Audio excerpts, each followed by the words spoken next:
네, 여러분 안녕하십니까? 뉴스투데이 제주입니다. 정부가 오는 26일부터 코로나19 예방접종을 시작하겠다고 밝혔습니다. 제주 지역의 1차 접종 대상자 규모는 3천여 명 수준으로 확정됐는데요. 가장 먼저 접종이 이루어질 아스트라제네카 백신은 일단 만 65세 미만에만 사용될 예정이어서 당초 접종 일정의 변경이 불가피해 보입니다. 박주연 기자가 보도합니다. 우선 요양병원과 요양시설의 입소자와 종사자 가운데 만 65세 미만을 대상으로 아스트라제네카 백신 접종이 시작됩니다. 당초 연령과 상관없이 요양시설 입소자 모두가 1차 백신 접종 대상이었지만 만 65세 이상의 경우 아스트라제네카 백신 효능에 대한 입증이 부족해 제외됐습니다. 만 65세 이상 연령층에 대해서는 백신의 유효성에 대한 추가적인 임상 정보를 확인한 후에 예방접종 전문위원회 심의를 거쳐 접종 방안을 확정할 계획입니다. 이에 따라 제주 지역 1차 접종자 규모는 요양병원 10곳의 환자와 종사자 828명과 요양시설 60곳의 입소자와 종사자 2,300여 명 등 3천여 명입니다. 의사가 근무하는 요양병원 등은 자체 접종하고 노인 요양시설 등은 방문 접종합니다.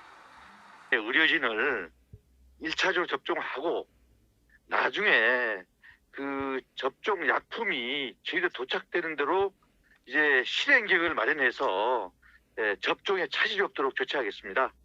하지만 제주에 공급될 백신량이 아직 정확히 정해지지 않아 제주는 늦으면 다음 달 초에야 접종이 시작될 것으로 예상됩니다. 1차 접종이 마무리되는 시점에 맞춰 2차 접종은 고위험군과 의료기관 종사자를 대상으로 3차 접종은 119 구급대와 역학조사 요원 등 방역 관련자를 대상으로 이뤄질 전망입니다. 제주도는 오는 24일까지 접종 대상과 인원 등을 구체화할 방침으로 백신 수급량이 접종 일정의 가장 큰 변수가 될 예정입니다. MBC 뉴스 박주연입니다.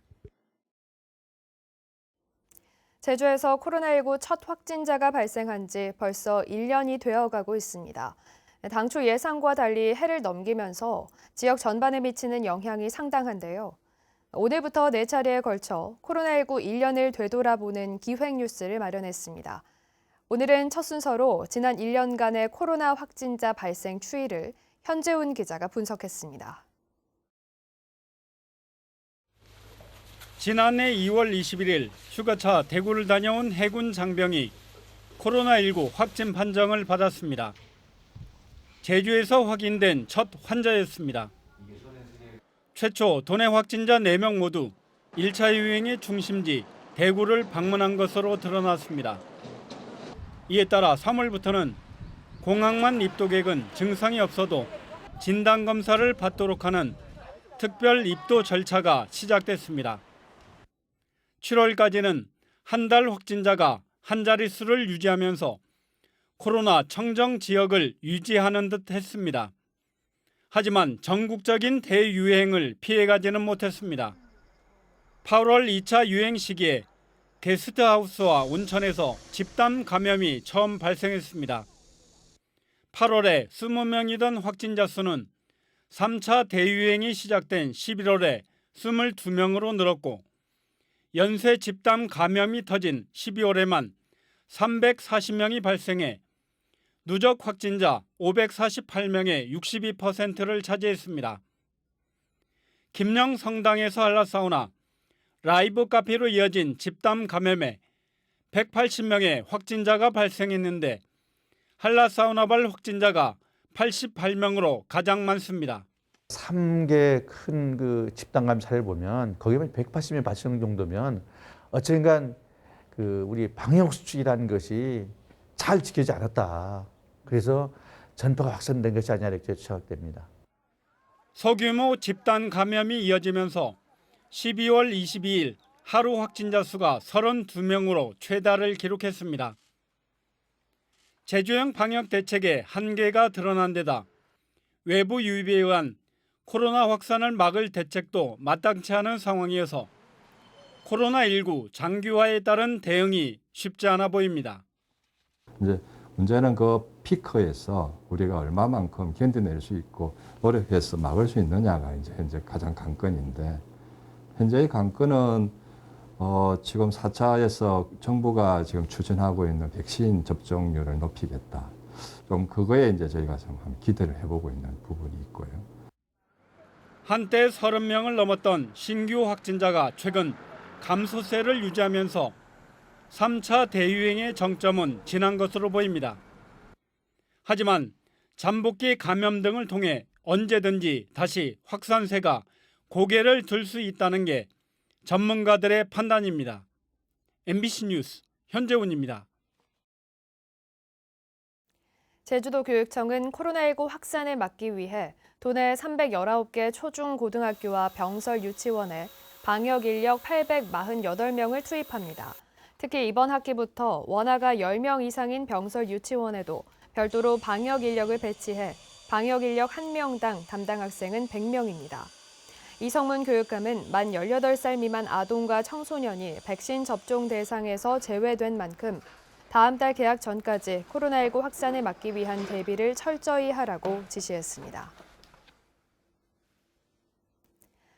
제주 제2공항 건설 여부에 대한 도민 여론조사가 시작됐습니다. 제주에서 중요한 정책을 이렇게 여론조사로 결정하는 것은 이번이 처음은 아닌데요. 이번 조사와는 어떤 차이가 있었는지 조인호 기자가 정리했습니다. 여론조사가 시작되면서 제2공항 찬반 여부를 묻는 전화가 걸려오기 시작했습니다. 선생님께서는 국토교통부가 송산읍 지역에 추진하려는 제주 제2공항 건설에 찬성하십니까? 반대하십니까? 18일 저녁 여론조사 결과 발표를 앞두고 도민들의 의견은 여전히 엇갈리고 있습니다. 비행기를 타는 게 쉽지가 않더라고요. 명절 같은 데는 비행기 없어가지고 표도 없어가지고 내려오기 힘들고 그러니까 공항이 하나 더 생겨가지고 공급이 더 늘면은 교토 좀 더 수월하지 않을까. 아니 지금 공항도 조금만 더 확장하고 하면 좋을 것 같은데 왜 굳이 그렇게 낭비하면서 그까지 하는지 모르겠어요. 저는 그냥 제주도스러운 게 좋거든요. 제주도는 2007년 해군기지 여론조사에서 찬성이 높게 나오자 유치를 결정했고 후보지 가운데 찬성률이 가장 높았던 서귀포시 대천동을 최종 입지로 선정했습니다. 2008년에는 국내 영리법인 병원 여론조사에서 반대가 높게 나오자 도입을 포기하는 등 여론조사는 정책 결정에 중요한 근거가 됐습니다. 그러나 이들 여론조사는 제주도가 단독으로 추진해 관제조사 논란이 일었고 특히 해군기지 후보지 선정 과정에서 강정마을 주민들의 의사를 무시했다는 정당성 시비가 끊이지 않았습니다. 반면 제2공항 여론조사는 제주도와 도의회가 합의해 국토교통부가 정책 결정에 반영하기로 했고 제주 MBC를 비롯한 언론사 9군데가 공동 주관해 성관이와도 협의했습니다. 특히 장기간 찬반 논쟁을 거듭하면서 수기형 공론조사에 버금가는 공론화 과정을 거쳤습니다. 이 갈등이 진행되는 과정에서 여러 가지 논의도 있었고 또 토론회도 있었고 언론 보도도 많이 이루어지고 그래서 전 도민사회에서 5년간 공론화 과정이 진행됐다고 봅니다. 제2공항 여론조사는 다른 국책사업이나 갈등 현안에도 중요한 전례가 될 것으로 보여 제주는 물론 전국적으로도 주목을 받게 됐습니다. MBC 뉴스 조인호입니다. 제주 4.3 특별법 개정안이 국회 행정안전위원회 전체 회의에 오는 18일에 상정됩니다. 여야는 4.3 희생자에 대한 위자료 지원과 수영인의 일괄 재심 등은 합의했지만 추가 진상조사와 관련해 민주당은 4.3 평화재단에 맡기자는 입장인 반면 국민의힘은 신설되는 소위원회가 맡아야 한다는 입장이어서 심의 과정에서 논란이 예상됩니다. 개정안은 전체 회의를 통과하면 24일 법사위를 거쳐 26일 본회의에 상정됩니다. 정부가 오징어 자원 회복을 위해 대형 선망이나 트롤 어선 등에 적용하던 오징어 총 허용 어획량 제도를 올해부터 근해 자망에도 적용했습니다. 국내 자망의 절반 가까이를 차지하는 제주 어민들의 피해가 우려되는 상황입니다. 이소현 기자입니다. 집어등을 켠 어선 수십여 척이 오새끼와 현수막을 걸고 줄지어 바다로 나갑니다. 정부가 오징어 자원 고갈을 이유로 올해부터 근해 자망 어선들에 대해 오징어 총허용 어획량 제도 TAC를 적용해 어선당 어획량을 제한하자 해상 시위에 나선 겁니다. 불평등한 오징어 TAC 결사반대! TAC 시행 이후 연간 100여 톤의 오징어를 잡던 49톤급 근해자망의 경우 어획량은 30톤으로 줄어듭니다. 어민들은 국내 오징어 감소의 주된 원인이 공조조업과 중국 어선의 불법 포획에 있다며 현실을 무시한 대책이라고 반발합니다. 실제 오징어 잡이에 나서는 우리나라 근해자망이 250척에 그치는 반면 중국 어선은 600척에 이릅니다.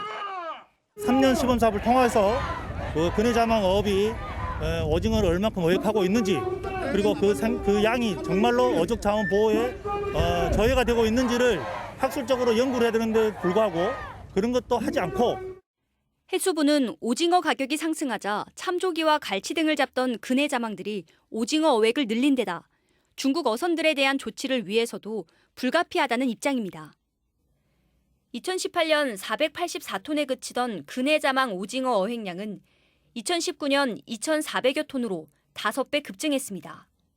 동시에 해야 된다는 거죠. TAC도 하고 그런 것도 더 강화시켜 나가고 점차적으로 그렇게 나가야지만이.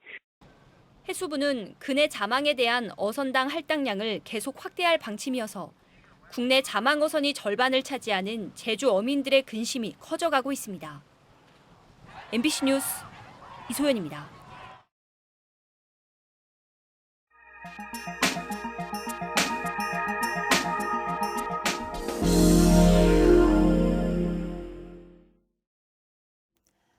이번 겨울 무안군에 난데없는 백조의 호수가 생겼습니다. 코로나19로 인적이 뜸해진 연못이 겨울 철새들의 놀이터가 된 건데요. 양현승 기자입니다. 순백의 몸통에 검은 부리로는 부족해 노란색까지 덧칠한 큰 고니. 연꽃 줄기가 얼기설기 미로처럼 솟아있는 큰 연못에서 유유자적 시간을 보냅니다. 우아하게 자맥질을 뽐내며 물속 세상을 살펴보고 주변을 어슬렁거리던 청둥오리는 큰 고니의 위협에 화들짝 놀랍니다. 큰 고니를 비롯해 청둥오리, 외가리, 백로, 물따까지 동양 최대의 백년 자생지가 겨울 손님들로 가득 찼습니다.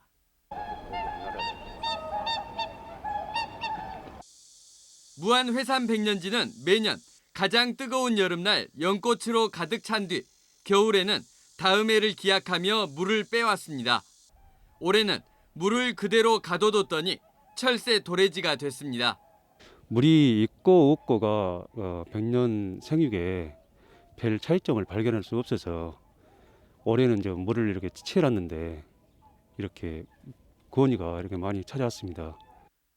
코로나19로 발길이 뚝 끊긴 관광지의 아쉬움을 겨울 철새들이 달래주고 있습니다. MBC 뉴스 양현승입니다.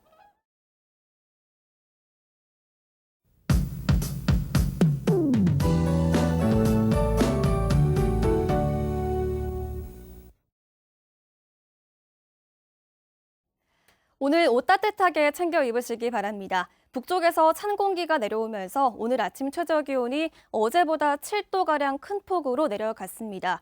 또 어제부터 불던 강한 바람은 잠시 약해졌는데요. 늦은 오후부터 다시 바람이 강해질 것으로 예상돼 현재 전 지역에 강풍 예비특보가 발표됐습니다. 추위와 강풍에 대비하시기 바랍니다. 오늘 오후부터는 비가 오겠는데요. 밤까지 5mm 미만으로 양은 많지 않겠습니다. 중산간에는 눈이 날리는 곳도 있겠고요. 또 기온이 영하로 떨어지는 산지에는 현재 대설 예비특보가 발표된 만큼 눈이 내려 쌓이는 곳도 있겠습니다. 내일은 찬 공기가 더 강하게 밀려오면서 체감온도가 영하권에 머물겠습니다. 추위가 절정에 달하겠고요. 강추위 속에 눈 소식도 있습니다. 내일 새벽부터 해안 지역에 비가 오다가 차차 눈으로 바뀌어 내리겠고요. 모레 낮까지 전 지역에 눈이 예상됩니다. 산지에는 최고 20cm, 중산간은 8cm까지 눈이 내리겠습니다. 피해 없도록 미리 대비하시기 바랍니다. 이어서 자세한 지역별 오늘 날씨 알아보겠습니다. 아침 출근길 현재 기온 북부는 4도, 서부는 3도, 동부 2도, 남부는 5도를 보이고 있습니다.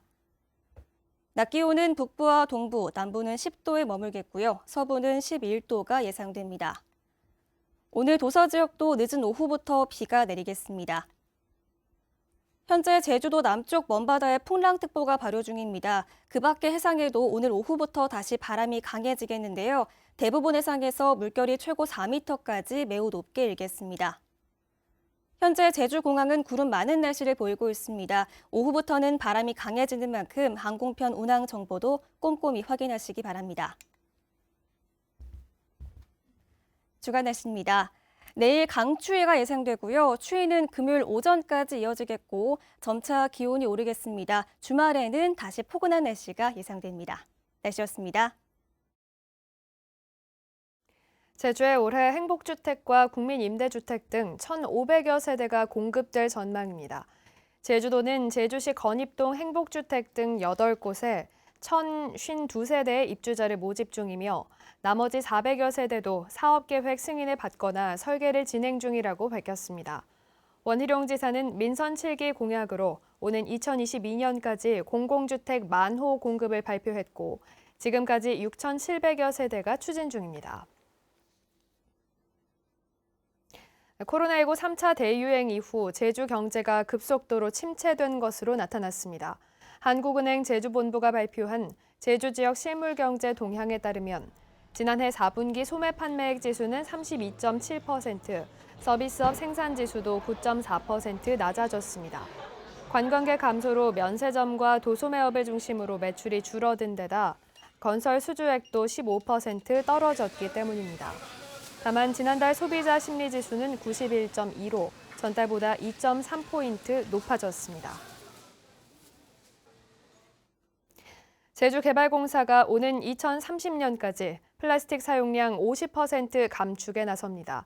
제주개발공사는 제주 3다수를 중심으로 친환경 경영을 강화하는 비전을 발표하고 오는 2025년까지 지난해 대비 플라스틱 사용량 25%를 줄이고 오는 2030년까지는 50%까지 감소시키는 등 탈플라스틱에 도전한다고 밝혔습니다. 또 상반기 중으로 제주 3다수 무라벨 제품 생산을 위한 시설을 구축하고 6월부터 2리터 제품 1억 병을 출시합니다. 2021년 시즌 개막을 앞두고 제주 유나이티드가 외국인 선수 영입에 박차를 가하고 있습니다.